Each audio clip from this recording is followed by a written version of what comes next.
Dana ay nagalit kay Donna dahil kinalbo nito ang favorite niyang doll, ngunit si Dana pa rin ang pinagalitan ng kanilang mami. Nang makalipas ang ilang taon, si Donna ay naging pasaway na bata at hindi ito nag-aaral at lagi umuuwi lasing. Isang araw, si Donna kinuha niya ang ipon ng kanyang ate at pinambabar lang ito. Hindi niya alam para sana yon sa pagpapagamot niya dahil ito ay may sakit na kanser at malubha na ang kanyang sakit.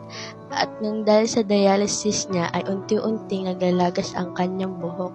At nagtataka naman si Donna kung anong natago ng kanyang ate. Kinumpronta niya ang ate niya at nakita niya na may sakit ng ate niya at niyakap niya ito at sinabi niya na magbabago na siya at aalagaan niya ang kanyang ate tulad ng pag-aalaga niya ng mga bata pa lang sila. Mahal na mahal ni Dana ang kanyang bunsong kapatid kaya nga lahat ay ginagawa niya.